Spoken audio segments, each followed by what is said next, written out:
எதிர்பார்க்காததை எதிர்பார்க்குற மாதிரி ஒரு குட்டி விஷயத்தை சேஞ்ச் பண்ணி அந்த குட்டி சேஞ்சஸ்னால உங்கள் லைஃப்பில் இருக்கிற சேஞ்சஸை பார்க்க போகிற இன்னொரு எபிசோடாக தான் இந்த வாரம் இருக்க போகுது. லாஸ்ட் டைம் எல்லாரும் எபிசோடை பார்த்துருப்பீங்கன்னு நம்புகிறேன். அதே மாதிரி அதில் இருக்கிற விஷயத்தை கேட்டுக்கிட்டு நீங்கள் உங்கள் வாழ்க்கையில் குட்டியாக ஒரு மாற்றத்தை கொண்டு வந்திருப்பீங்கன்னு நம்புகிறேன். அதே மாதிரி இந்த வாரமும் ஒரு குட்டியான மாற்றத்தோட இந்த வீக்கை ஸ்டார்ட் பண்ணிடலாம். வாங்க ஷோக்குள்ளே போயிடலாம்.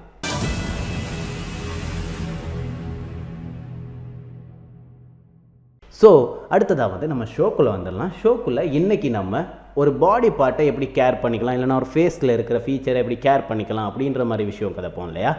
இந்த வாரம் நம்ம கதைக்க போகிறது வந்து உங்களோட கையில் இருக்கிற ரிஸ்ட்டை பற்றி கதைக்க போகிறோம்.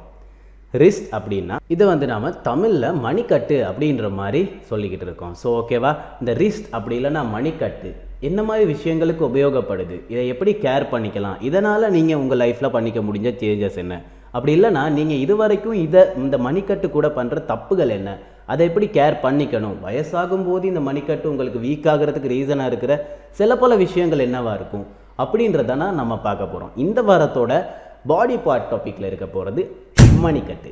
ஓகே, இந்த மணிக்கட்டு அப்படின்ற விஷயம் வந்து வாழ்க்கையில் எப்படி நீங்கள் இருக்கிற டெய்லி லைஃப்பில் என்ன சேஞ்சஸ் கொண்டு வருது, அப்படி இல்லைன்னா என்ன நடக்குது இந்த மணிக்கட்டை வச்சு அப்படின்றத பற்றி நம்ம பார்த்தே ஆகணும் இல்லையா. ஃபஸ்ட்டு நீங்கள் ஒரு ஆளை பார்த்து பாயிண்ட் பண்ணுறதுலேருந்து நீங்கள் ஒரு பொருளை தூக்குறது வரைக்குமே இந்த மணிக்கட்டு வந்து ஒரு பெரிய இடம் வாய்ச்சிக்கிட்டு இருக்குது. ஏன்னா நீங்கள் ஒரு பொருளை தூக்குறதா இருந்தாலும் இங்கேருந்து ஒரு ஃபோர்ஸ் வந்துக்கிட்டே இருக்கும். அப்படி இல்லைனா நீங்கள் ஒரு ஆளை காட்டுறீங்க, அப்படின்னா ஒரு இடத்துல பார்த்து பஞ்ச் பண்ணுறீங்க, அப்படியும் இல்லைன்னா ஒரு ஃப்ரெண்டு கூட விளையாட போகிறீங்க, அப்படியும் இல்லைன்னா ஒரு ஒர்க்கில் பெண்ணை வச்சு எழுதுறீங்கன்னு வச்சுக்கோங்களேன், எல்லாத்துலேயுமே இந்த மணிக்கட்டு அப்படின்றது வந்து ஒரு முன்னுரிமை வாய்க்குது. அப்போது இதை நாங்கள் எப்படி கேர் பண்ணிக்கணும், அப்படி இல்லைன்னா இதில் இருக்கிற பிரச்சனைகள் என்ன, நீங்கள் டெய்லி லைஃப்பில் இதை பண்ணுற விஷயம்னால இந்த மணிக்கட்டு எப்படி பாதிக்கலாம் உங்கள் ஃப்யூச்சரில் அப்படின்றத பற்றி நம்ம பார்த்துட்டு இதை எப்படி கேர் பண்ணிக்கலாம் அப்படின்றத பற்றியும் நம்ம கதைக்க போகிறோம்.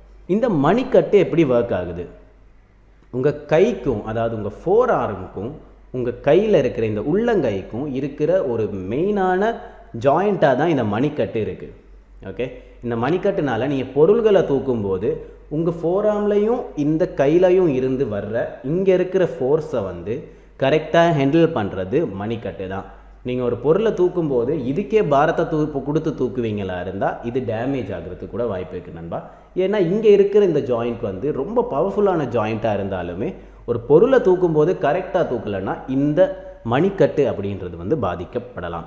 ஸோ நீங்கள் இந்த விஷயத்தை பற்றி கரைக்கும் போது இந்த தூக்குறது பொருள் ஒன்று மேலே எடுக்கிறது தூக்குறது பற்றி பண்ணும்போது நீங்கள் மணிக்கட்டுக்கு ஃபோர்ஸ் கொடுக்காம உங்களோட பேக்குக்கோ ஷோல்டருக்கோ தான் ஃபோர்ஸ் கொடுத்து தூக்கணும், இல்லைன்னா உங்களோட மணிக்கட்டு பாதிக்கப்படலாம். அடுத்ததாக வந்து ஒரு பெண்ணை வச்சு எழுதும்போது நம்ம கதைச்சிருப்போம். நிறைய பேர் பெண்ணால் எழுதும்போது ரைட் அண்ட் லெஃப்ட் ரெண்டுலேயும் யூஸ் பண்ணுறவங்க நிறைய பேர் இருக்காங்க. ஓகேவா, ஸோ இந்த பெண்ணை வச்சு எழுதும்போது உங்களோட கை வந்து நிறைய வேரியேஷன்ஸில் இருக்கும். நிறைய பேர் நிறைய வேரியேஷன்ஸ் யூஸ் பண்ணுறாங்க. ஆனால் இந்த மணிக்கட்டு எப்படி இந்த வேரியேஷன்ஸ் கூட கனெக்ட் ஆகுதுன்னா இந்த ஃபிங்கர்ஸ் கூட எட் ஆஃப் தி டே இந்த மணிக்கட்டு கூட கனெக்டடில் தான் இருக்கு இல்லையா. நீங்கள் ஒரு பெண்ணை வச்சு எழுதும்போது உங்களோட வேரியேஷன் கரெக்டாக இல்லை, நீங்கள் எழுதுகிற முறை கரெக்டாக இல்லைன்னா, அதாவது நீங்கள் பெண்ணை ஊண்டிருக்கிற முறை கரெக்டாக இல்லைன்னா இந்த இடம் வீக் ஆகிறதுக்கு வாய்ப்பு இருக்குது. அப்படியே நீங்கள் கொஞ்சம் நேரம் எழுதுறதுக்கெல்லாம் இல்லை நண்பா, நீங்கள் ரொம்ப ரைட்டிங் பர்சனாக இருந்தால் அந்த இடம் வீக் ஆகிறதுக்கு வாய்ப்பு இருக்குது. இப்போ இல்லை, இன் ஃப்யூச்சர் உங்களுக்கு அதால் வலிகள் வரலாம். ஓகேவா, ஃபஸ்ட்டு நாங்கள் பொருளை தூக்குறதை பற்றி பார்த்துருந்தோம், அப்புறம் எழுதுறதை பற்றி பார்த்துருந்தோம். கடைசியாக வந்து இந்த மணிக்கட்டு பாதிக்கப்பட்டால் எப்படி கேர் பண்ணிக்கலாம் அப்படின்றத வந்து நாங்கள் கண்டிப்பாக பார்த்தாகணும். இந்த மணிக்கட்டு வந்து மோஸ்ட்லி உங்களோட கையில் இருந்து இந்த உள்ளங்கை வரைக்கும் இருக்கிற இந்த பெண்டை வந்து பெண்ட் பண்ணுறதுக்கு தான் ரொம்ப யூஸ் ஆகுது. ஓகேவா, இந்த பெண்ட் வந்து பெண்ட் ஆகும்போது கண்டிப்பாக உங்களோட கையில் இருக்கிற நிறைய விஷயங்கள் வந்து நீங்கள் செய்கிறது இந்த பெண்டிங்ஸ் வந்து ஒர்க் ஆகுறனால தான். ஸோ இதுக்கு சில பல ஒர்க் அவுட்ஸ் இருக்குது. இந்த ஒர்க் அவுட்ஸ் பண்ணும்போது இதோட ஸ்ட்ரெச்சிங் அதிகமாகும். அப்படி இருக்கும்போது உங்கள் கையில் ரொம்ப அழுத்தம் இருக்கும்னா, இந்த மணிக்கட்டுக்குள்ளே அழுத்தம் இருக்கும்னா, அந்த ஸ்ட்ரெச்சிங்னால் அந்த மணிக்கட்டு அழுத்தங்கள் வெளியாகலாம். ஸோ இங்கே உங்களுக்கு பெயின் இருக்குது அப்படின்னா இந்த ஸ்ட்ரெச்சிங் பண்ணலாம். ஸோ இந்த மாதிரி கையை சுற்றுறதுலையும் இழுக்கிறதையும் மடிக்கிறதுலையும் என்ன தான் பிரதர் ஆக போகுது அப்படின்னு கேட்டிங்கன்னா, வெளியால் பார்க்கும்போது தான் உங்களுக்கு அது ஒரு சின்ன விஷயமா இருக்கும். ஆனால் உள்ளால் பார்க்கும்போது இது ஒரு பெரிய விஷயம். ஏன்னா உங்கள் மணிக்கட்டுக்குள்ளே நிறைய அழுத்தங்கள் ஏற்படலாம், நைட்ரஜன்ஸ் ஏற்படலாம். அப்படி இல்லைன்னா அந்த இடம் அப்படியே இருக்கிறனால நீங்கள் பெருசாக கையை வச்சு ஒர்க்கே பண்ணுறீங்க இல்லை அப்படின்னு வச்சுக்கோங்களேன், அது ஒரு அழுத்தமாக மாறி அந்த இடம் வந்து பிளாக் ஆகி நிற்கலாம். ஸோ இந்த ஸ்ட்ரெச்சஸ் பண்ணுறதுனால இதை நீங்கள் சேஞ்ச் பண்ணிக்கலாம். அதுக்கடுத்து வந்து இந்த மணிக்கட்டு உடஞ்சிருந்தால் என்ன பிரதர் பண்ணுறது அப்படின்ற மாதிரி கேட்டிங்கன்னா, கண்டிப்பாக நிறைய பேர் சின்ன வயசில் கிரிக்கெட் விளையாடிருப்பீங்க, அப்படி இல்லைன்னா நிறையா கேம்ஸ் விளையாடிருப்பீங்க. இப்போ கூட ஓடி போயிட்டு விழுந்து, பைக்கில் போயிட்டு விழுந்து நிறையா பேருக்கு உடையிற விஷயமே கையாக தான் இருக்குது. கை உடைஞ்சதுமே எடுத்து என்ன போடுறாங்கன்னா ஒரு பேண்டேட் போட்டு கையை ஃபுல்லாகவே ஒரே பக்கத்தில் நிறுத்தி வைக்கிறாங்க. ஏன்னா மோஸ்ட்லி போன் கிராக் ஆயிரும். போன் அதாவது எலும்பு உடஞ்சிரும். எலும்பு உடஞ்சிச்சின்னா அதை நகர்த்தக்கூடாது. நகர்த்தும் போது இருக்கிற விரிவை விட இன்னும் விரிசல் ஏற்படலாம். ஸோ அந்த மாதிரி நொடிகளில் நீங்கள் கண்டிப்பாக அந்த எலும்பை ஸ்ட்ரெயிட்டாக வச்சுக்கிட்டே இருக்கணும், கொஞ்சம் அதோட எலும்பு இன்னும் பலமாகிற வரைக்கும். ஸோ அதே மாதிரி தான் ரிஸ்ட்டும் பிரேக் ஆயிடுச்சுன்னா அதுக்கேற்ற மாதிரி ஒரு பேண்டேட் ஹாஸ்பிட்டலாட்டியாக போடுவாங்க. அப்படியும் இல்லைன்னா உங்களுக்கு கூட பேண்டேட் பண்ணிக்கலாம். பண்ணிவிட்டு அதை கண்டிப்பாக ரெஸ்ட் பண்ண விடணும். நீங்கள் முடிஞ்ச வரை உங்களோட ரிஸ்ட்டை பெண்ட் பண்ணாமல் இருக்க பார்த்துக்கணும். உங்களோட மணிக்கட்டை பெண்ட் பண்ணக்கூடாது. ஸோ அதுக்காக இந்த மாதிரி ஒரு பேண்டேட் யூஸ் பண்ணி நீங்கள் உங்களோட மணிக்கட்டை பாதுகாத்துக்கலாம். இந்த மாதிரி விஷயங்கள்னால உங்களோட மணிக்கட்டை பாதுகாக்கிறதா இருக்கட்டும், அப்படி இல்லைன்னா உங்களோட மணிக்கட்டு இப்போ இருக்கிற இடத்துல இருந்து இன்னும் பலமாக்குறதா இருக்கட்டும், அப்படியும் இல்லைன்னா நீங்கள் நிறைய வேலை பார்க்குறவங்களா இருந்தால் அதை எப்படி கேர் பண்ணிக்கலாம் அப்படின்றத பற்றி நம்ம பேசியிருந்தோம். அடுத்ததாக நம்ம ஷோவில் இன்னொரு முக்கியமான விஷயமா பார்க்குறது ஆட்டிடியூட். நீங்கள் நாளுக்கு நாள் பண்ணுற ஒரு குட்டி விஷயத்தை மாற்றுறதுனால என்ன பாஸ் நடக்க போகுது அப்படின்ற மாதிரி விஷயங்களை நம்ம கதைக்க போகிறோம். ஏன்னா லாஸ்ட் டைம் நாங்கள் பிளிங்கிங் பற்றி கதைச்சிருந்தோம். லாஸ்ட் டைம் கண்ணை பார்த்து கதைக்கிறத பற்றி நாங்கள் ரொம்ப விஷயம் கதைச்சிருந்தோம். அது நிறைய பேருக்கு யூஸ்ஃபுல்லாக இருந்திருக்கும்னு நம்புகிறேன். ஏன்னா நிறைய பேர் கண்ணை பார்த்து கதைக்கிறதுக்கு தான் இப்போ வரைக்குமே பயப்பட்டுக்கிட்டு இருக்கீங்க. ஆனால் இதை கரெக்டாக பண்ணிங்கன்னா உங்களோட லைஃப்பில் நிறைய விஷயங்கள் மாற்றலாம் அப்படின்றத லாஸ்ட் டைம் நீங்கள் புரிஞ்சுக்கிட்டே இருப்பீங்க. ஸோ இந்த வாரம் நம்ம பார்க்க போகிறது ரிஸ்ட்டை பற்றி கதைச்சிருந்தோம் இல்லையா. இந்த கை அப்படின்றது உங்களோட லைஃப்பில் என்ன மாதிரி சேஞ்சஸ் கொண்டு வருது அப்படின்றத தான் நம்ம பார்க்க போகிறோம். ஏன்னா முக்கியமாக நீங்கள் ஒரு ஆளை மீட் பண்ணுறீங்க அப்படின்னா தமிழராக இருந்தால் வணக்கம் வைப்பீங்க, முஸ்லீமாக இருந்தால் சலாம் சொல்லுவீங்க, அப்படியே கிறிஸ்டியனாக இருந்தால் ஹேண்ட் ஷேக் பண்ணுவீங்க. எல்லாருமாவே இருந்தாலும் ஒரு பிஸ்னஸ் இல்லைன்னா ஒரு ப்ரொஃபஷனல் பிளேசஸ் போகும்போது, அப்படி இல்லைன்னா நீங்கள் ஒரு படிக்கிற நபராக இருக்கலாம், ஒரு சாரை பார்க்கும்போது இல்லைன்னா இன்னொரு லெக்சரரை பார்க்கும்போது, உங்களை விட அப்டேட்டடான ஒரு பர்சனை பார்க்கும்போது கை குலுக்கிறது வழக்கமாக இருக்கும். புரியுதா? ஸோ இந்த கை குலுக்கிறது அப்படின்றது, ஹேண்ட் ஷேக் பண்ணுறதுன்றது அந்த க்ரீட்டிங்ஸ் ஒரு மதம் சார்ந்ததாக மட்டும் இல்லாமல் ஒரு சமுதாயத்தை சார்ந்ததாக இப்போ மாறிக்கிட்டு வந்திருக்கு. இந்த விஷயத்தினாலையும் நிறைய பேர் உங்களை ஜட்ஜ் பண்ணுறாங்களா இருக்கும். நல்ல மனசில் எடுத்து பாருங்கள். நீங்கள் ஒருத்தர் கையை கொடுத்து ஹேண்ட் ஷேக் பண்ணுறேன்னு ஷேக்காக பண்ணிக்கிட்டு இருந்து அவர் ஒரு மாதிரி தப்பாக உங்களை பார்க்குற கண்ணோட்டமே மாறி இருக்கலாம். ஏன்னா அது தவறு. ஹேண்ட் ஷேக் பண்ணுறதுக்கும் ஒரு முறை இருக்குது. அதை கரெக்டாக பண்ணால் தான் இன்னொருத்தருக்கு உங்களோட அப்போ இருக்கிற ப்ரொஃபஷன் புரியும். நீங்கள் ஒரு ப்ரொஃபஷனலான ஆளை இன்னொரு இடத்துக்கு போகிறீங்க, இன்னொரு ஆளை மீட் பண்ணுறீங்கன்னா கண்டிப்பாக இந்த விஷயத்தை நீங்கள் மேற்படுத்திக்க தான் வேணும். ஸோ ஓகேவா? ஸோ நாங்கள் ஹேண்ட் ஷேக் பண்ணுறதை பற்றி ஃபஸ்ட்டே பார்க்க போகிறோம். இந்த கை குலுக்கிறது அப்படின்றது பெரிய க்ரீட்டிங் மெத்தடாக இருக்குது. ஒரு சமுதாயத்துக்கே பெரிய ஒரு வரவேற்கத்தக்க விஷயமா இருக்குது. ஏன்னா இது இப்போது சமுதாயத்தில் ஒரு பெரிய விஷயமா இருக்கிறதுனால. ஸோ கை குலுக்கும்போது மோஸ்ட் ஆஃப் தி மக்கள் ரைட் ஹேண்டில் தான் கை குலுக்குறாங்க. லெஃப்ட் ஹேண்டர்ஸாகவே இருந்தாலும் ரைட் ஹேண்டில் கை குலுக்கிறவங்க இருக்காங்க. ஸோ ரைட் ஹேண்டை முன்னாடி அனுப்புங்க. உங்களோட ஹேண்ட் ஷேக்கிங் பண்ணும்போது ஹேண்ட் ஷேக் பண்ணும்போது ரைட் ஹேண்டை முன்னாடி அனுப்புங்க. ஹேண்ட் ஷேக் பண்ணும்போது அவரோட கையை சாஃப்டாக ஹேண்டில் பண்ணி பிடிச்சி ஒரு ஷேக், அவ்வளோதான் ஹேண்ட் ஷேக் அப்படின்றது. போட்டு ஆட்ட தேவையில்லை நண்பா, பிடிச்சி ஒரே ஒரு ஷேக் தான், அவ்வளோதான் ஹேண்ட் ஷேக் அப்படின்ற விஷயம். ஓகேவா? அப்படி பண்ணும்போது உங்களோட ப்ரொஃபஷனாலிட்டி தெரியும். சில இடங்களில் ரொம்ப ஒரு மோட்டிவேஷனான ஒரு ஏரியாவில் நீங்கள் போயிட்டு ஹேண்ட் ஷேக் பண்ணி ஒரு ஷேக்கை அந்த ஒரு ஷேக்கை எவ்வளோ பவர்ஃபுல்லாக பண்ணுறீங்களோ அதை வச்சு உங்களோட கான்ஃபிடென்ட், அப்படி இல்லைன்னா உங்களோட அந்த ஒரு வைப் அவங்களுக்கு ஃபீல் ஆயிரும். நீங்கள் ரொம்ப ஹாப்பியாக இருக்கீங்க, போனதும் கையை பிடிச்சி ஒரு ஷேக் அதை பவர்ஃபுல்லாக பண்ணுறீங்கன்னா அவங்களுக்கு அந்த ஷேக்லேயே இன்னொரு ஆளோட வைபே ஃபீல் ஆயிரும். அவங்களும் அந்த மூடுக்கு வந்துடுவாங்க, நீங்களும் உங்கள் மூடுக்கு வந்துடுவீங்க. ஸோ இந்த மாதிரி விஷயங்களில் நம்ம ஃபோக்கஸ் பண்ணலாம். இந்த ஹேண்ட் ஷேக் அப்படின்றத பற்றி கதைக்கும் போது நிறைய இடங்களில் இதுகள் மாறிப்படலாம். ஒரு ஃபன்னான இடத்துல ஒரு ஃப்ரெண்ட் டே நண்பா அப்படின்னு கையை தூக்கிட்டு ஹேண்ட் ஷேக் பண்ணுவார். சில இடங்களில் போட்டு ஆட்டிக்கிட்டு இருப்பீங்க. அதெல்லாம் ஃபன்னான மூமெண்ட்ஸ். ஆனால் நீங்கள் ஒரு இடத்துக்கு போகிறீங்க, நீங்கள் ஒரு ப்ரொஃபஷனலான ஆள் அப்படின்ற காட்ட வேண்டிய இடங்களுக்கு போகிறீங்கன்னா அந்த இடங்களில் நீங்கள் கண்டிப்பாக இந்த ஒரு விஷயத்தை மனசில் வச்சுக்கணும் நண்பா. ஸோ அடுத்ததான் நம்ம கையை பற்றி கதைக்கிறனால நான் ஃபஸ்ட்டே சொன்ன மாதிரி உங்கள் ரிஸ்ட்டை வச்சு தான் நீங்கள் ஒரு ஆளாக பாயிண்ட் கூட பண்ணுறீங்க. இந்த விஷயம் ஒரு ஆட்டிடியூட் அப்படின்ற விஷயத்தை தாண்டி உங்களோட லைஃப்பில் உங்களுக்கான ஒரு விஷயமா இருக்க போகுது நண்பா. ஏன்னா நம்ம நிறைய இடங்களில் நிறைய விஷயம் பண்ணும்போது நிறைய பேரை பாயிண்ட் அவுட் பண்ணியிருப்போம். இவர் தான் பண்ணாருன்னு கையை நீட்டி சொல்லியிருப்போம். ஃபஸ்ட்டு நம்ம பாயிண்ட் அவுட் பண்ணுறது இந்த ஃபிங்கரை வச்சு. அதனால தான் இந்த ஃபிங்கருக்கு பாயிண்டிங் ஃபிங்கர் அப்படின்னு இங்கிலீஷில் சொல்கிறாங்க. ஆங்கிலத்தில் பாயிண்டிங் ஃபிங்கர் அப்படின்னு தான் சொல்லுவாங்க. ஆள்காட்டி விரல்னு தான் நாங்கள் கூட தமிழில் சொல்கிறோம். ஸோ ஆள்காட்டி விரல் அப்படின்னு சொல்லும்போது நாங்கள் ஒரு விஷயம் பண்ணும்போது ஒரு ஆளை அப்படி இல்லைன்னா இன்னொருத்தரை தவறு சொல்லும்போது ஆள்காட்டி விரல்னு நாங்கள் ஒரு ஆளுக்கு கை நீட்டுறோம். ஆனால் நல்லா நோட் பண்ணி பாருங்கள், இப்படி நம்ம கை நீட்டும் போது ஒரு விரல் தான் அவரை நேராக இருக்குதே தவிர மற்ற 3 விரலுமே உங்கள் நேராக தான் இருக்குது. இது ஒரு ஃபிலாசபிக்கலான விஷயம். நான் ஏன் இதை சொல்கிறேன்னா, ஒருத்தரை தவறு சொல்லறதுக்கு முன்னாடி உங்கள் மேலே இருக்கிற தவறு அப்படி இல்லைன்னா அந்த விஷயத்தில் உங்களோட பாதிப்பு எப்படி இருக்குது அப்படின்றத நீங்கள் யோசிச்சுட்டு தான் இன்னொருத்தருக்கு கை நீட்டணும். ஒருத்தருக்கு கை நீட்டும் போது 3 விரல் உங்களை பார்த்துக்கிட்டு இருக்குது. அதனால் மனசில் வச்சுக்கோங்க, ஒரு விஷயத்துக்கு ஒருத்தரை நீங்கள் ஆள் காட்டுறீங்கன்னா ஆள் காட்டி விரல்னால மற்ற 3 விரலும் உங்கள் பக்கம் இருக்குது. ஏன்னா உங்கள் மேலேயும் தப்பு இருக்கலாம், இல்லைன்னா நீங்கள் சுதாரித்தது தப்பாக இருக்கலாம். ஸோ அதை தேடி பார்த்து நீங்கள் ஃபிக்ஸ் பண்ணிக்கலாம். அடுத்த விஷயத்துக்கு நம்ம போயிடலாம். அடுத்த விஷயம் என்னென்னு தெரியும்ல, ஃபேஷன். ஸோ நம்ம ஃபேஷன் பக்கம் வந்துட்டோம். இந்த வாரம் நாங்கள் நிறைய விஷயங்கள் கையை பற்றியே கதைக்கிறனால, அப்படி இல்லைன்னா மணிக்கட்டை பற்றியும் கதைச்சனால மணிக்கட்டு கடியாரத்தை பற்றி நாங்கள் கதைக்க போகிறோம். கையில் போடுற வாட்ச் அப்படின்றத பற்றி நம்ம கதைக்க போகிறோம். இந்த வாட்ச் அப்படின்ற விஷயம் டைமை பார்க்குறத தாண்டி இப்போ ஸ்மார்ட் வாட்ச் கேம் ப்ளே பண்ணுறதுக்கு, அப்படி இல்லைன்னா அதிலேயே நீங்கள் ஹார்ட் ரேட் பார்க்கலாம், அப்படியே நீங்கள் பிபி பார்க்கலாம், அதை தாண்டி நீங்கள் ரன் பண்ணுறது நடக்கிறது எல்லாமே கவுண்ட் பண்ணலாம். அப்படின்ற அளவுக்கு இந்த வாட்ச் அப்படின்ற விஷயம் வளர்ந்து வந்துருச்சு இல்லையா? ஸோ இப்போ உலகத்தில் வாட்சுன்ற விஷயம் மணி பார்க்குறத தவிர்த்து நிறைய விஷயங்களுக்கு யூஸ் ஆகுது.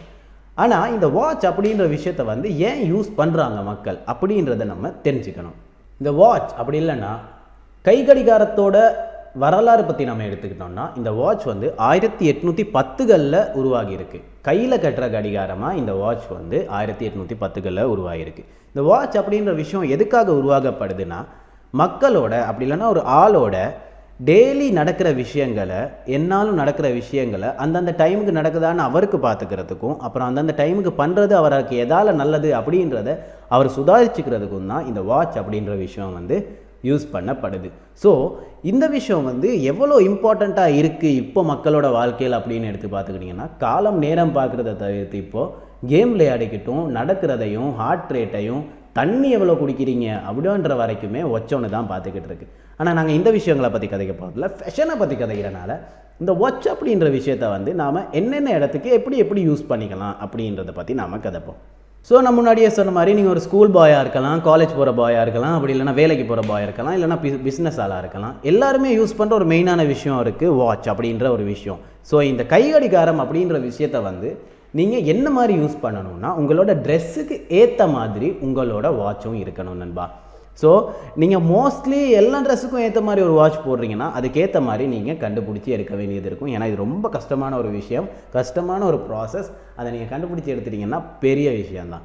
ஓகே, ஆனால் இப்போ நான் சொல்கிறது எல்லா ட்ரெஸ்ஸுக்கும் தனித்தனியாக என்ன மாதிரி வாட்ச் யூஸ் பண்ணலாம் அப்படின்றத பற்றி தான் நான் பேச போகிறேன். இப்போ நீங்கள் ஸ்கூலுக்கு போகிற ஒரு பாய், நீங்கள் ஒரு ஸ்கூல் யூனிஃபார்ம் கூட இருக்கீங்கன்னு வச்சுக்கோங்களேன், உங்களை ஒரு வாட்ச் கேட்டு வர சொன்னாங்கன்னா மோஸ்ட்லி ஸ்கூல் பாய்ஸ் வேர் பண்ணுற ஒரு வாட்ச்னா இந்த ஸ்போர்ட்ஸ் வாட்ச். கைக்கு பெருசாக டிஜிட்டல் டைம் ஓடிக்கிட்டு ஒரு ஸ்போர்ட் வாட்ச் தான் most of the school boys use பண்ணுறீங்க இல்லையா? நான் தப்பாக சொல்லலையே.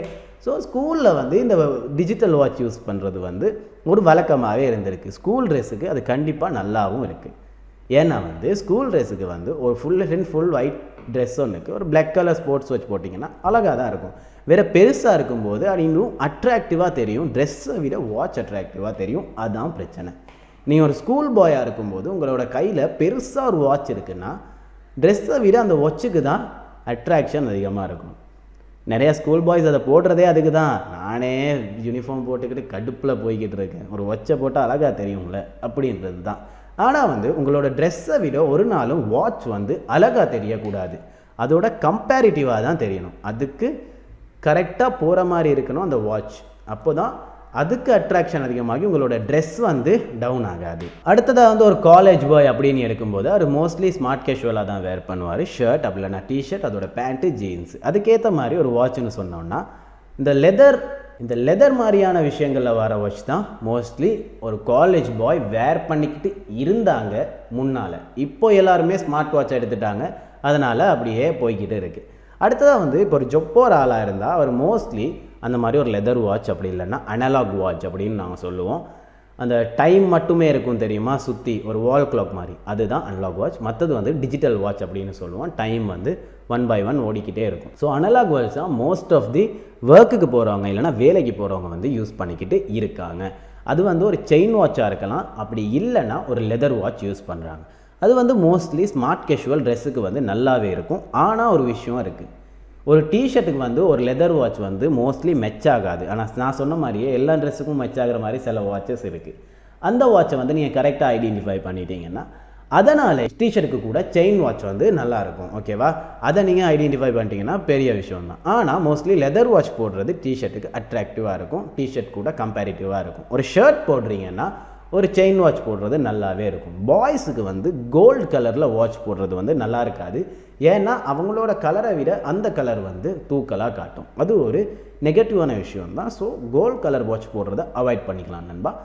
முடிஞ்ச வரை செயின் வாட்ச் போடும்போது ஒரு சில்வர் கலர் அப்படி இல்லைன்னா பிளாக் கலர் கூட ரொம்ப அட்ராக்டிவாக இருக்கும். ஸோ அதை நாங்கள் யூஸ் பண்ணிக்கலாம்.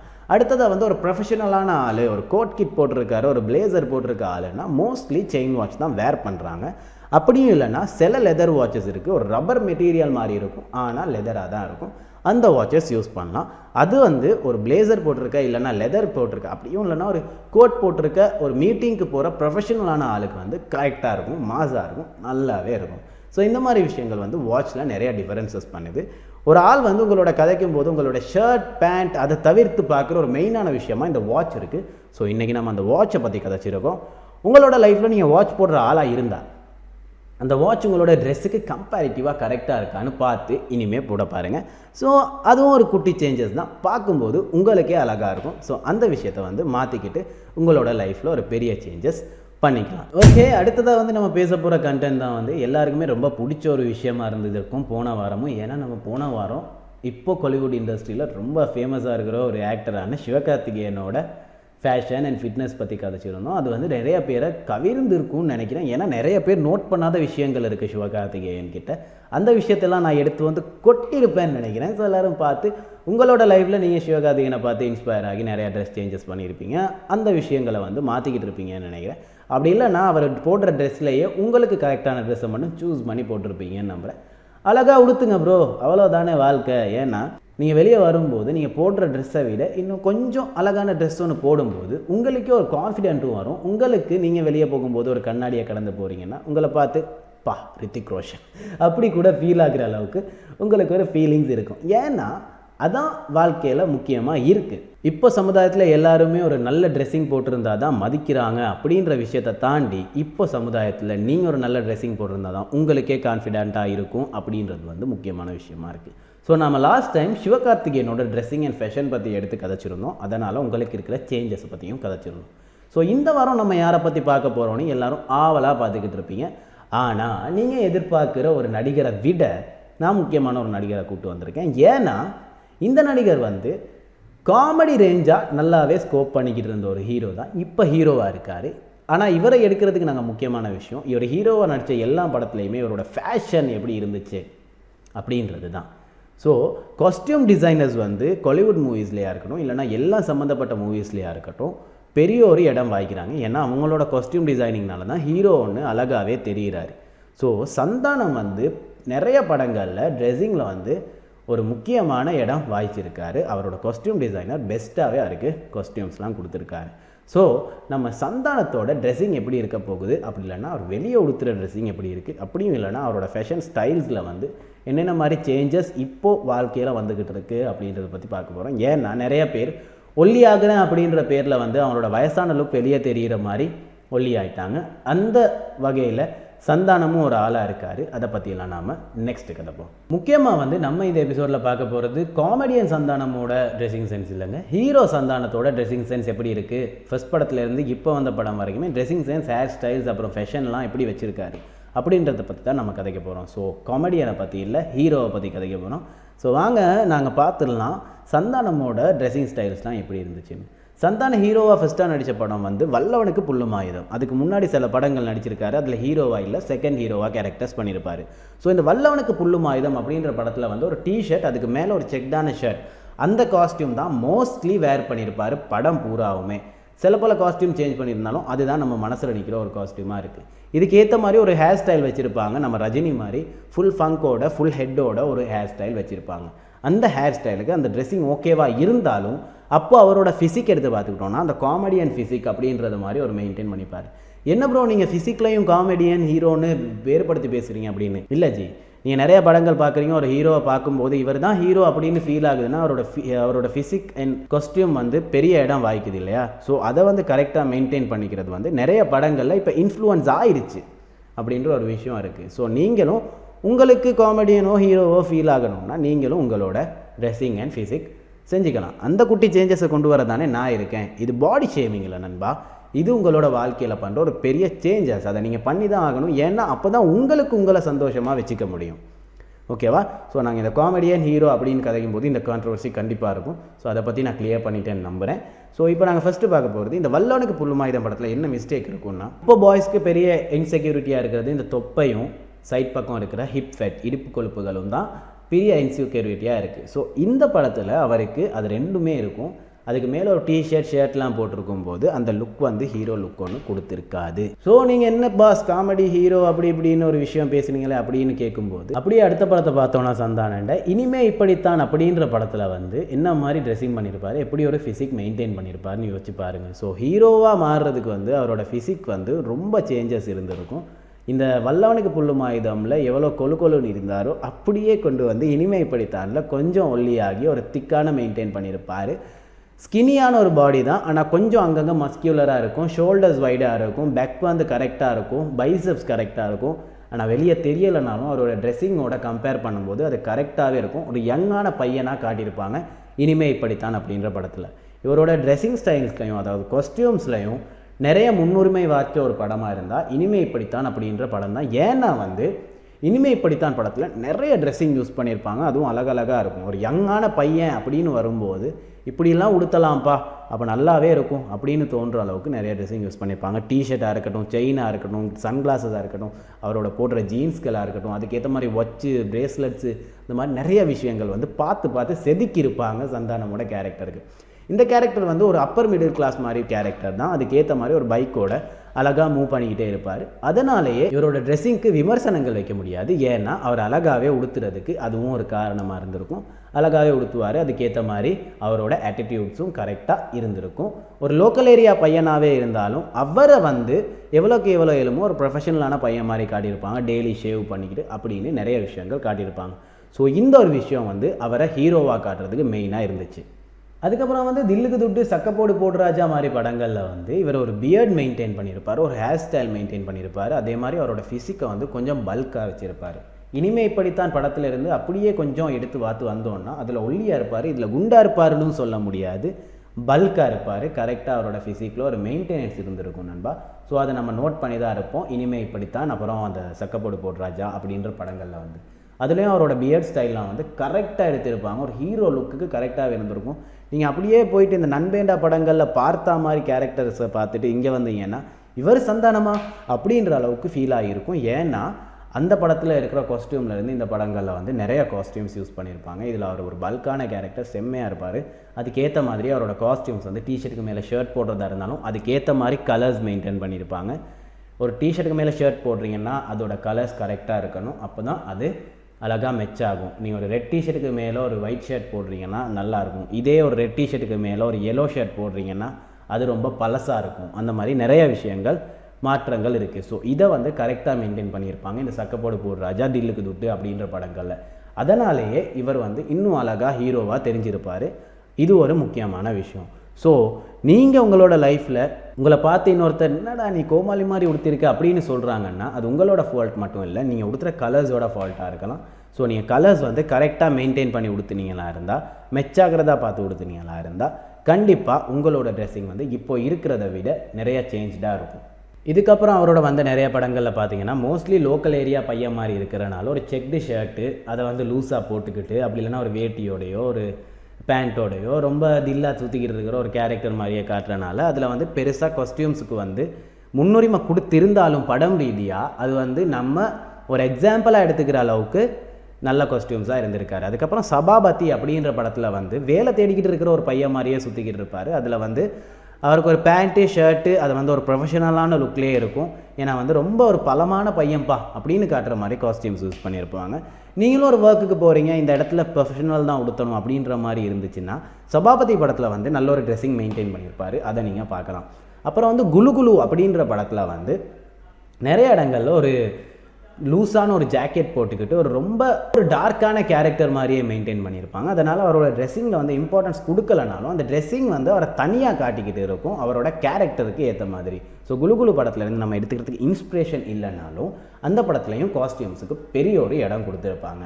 அதுக்கு அடுத்ததாக வந்து நம்ம மெயினாக பேச வேண்டிய இன்னொரு படமாக இருக்கிறது பாரிஸ் ஜெயராஜ். கடைசியாக இவற்ற படங்களில் வந்த ஹீரோவாக வந்த படங்களில் இன்னும் காஸ்டியூம்ஸ் பற்றி பேச வேண்டிய படமாக இருக்கிற ஒரு படம் தான் பாரிஸ் ஜெயராஜ் அப்படின்ற படம்.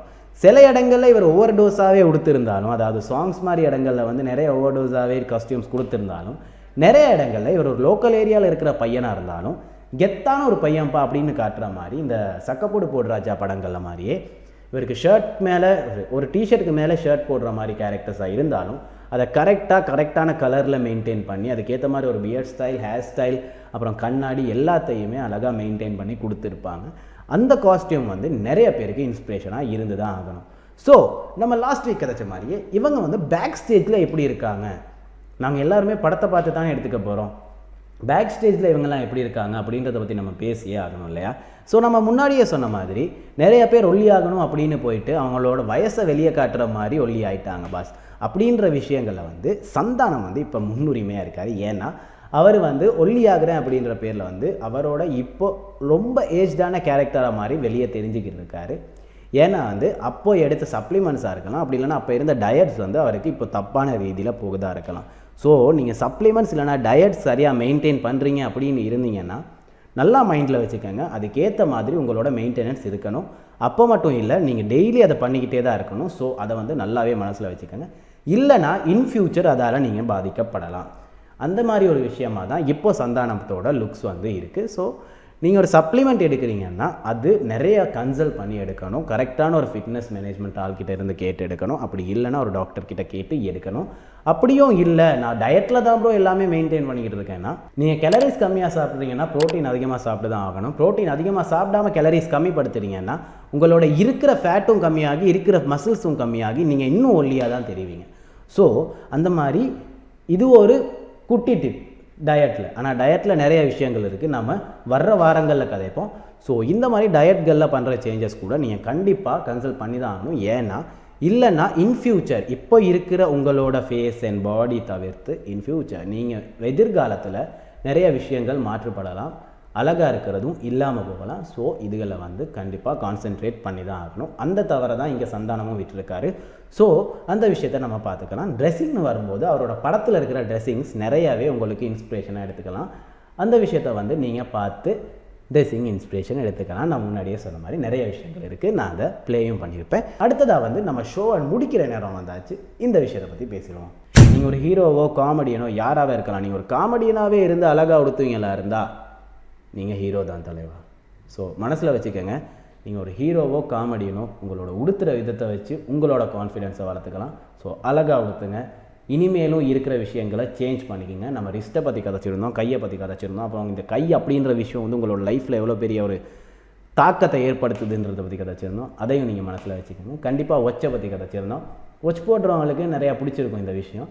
ஸோ இதையும் நம்ம கொஞ்சம் பார்த்து கரெக்ட் பண்ணிக்கலாம். அடுத்ததாக வந்து ஹீரோனை பற்றி கதைச்சிருந்தோம், அவரோட ட்ரெஸ்ஸிங் ஸ்டைல்ஸை பற்றி கதைச்சிருந்தோம்.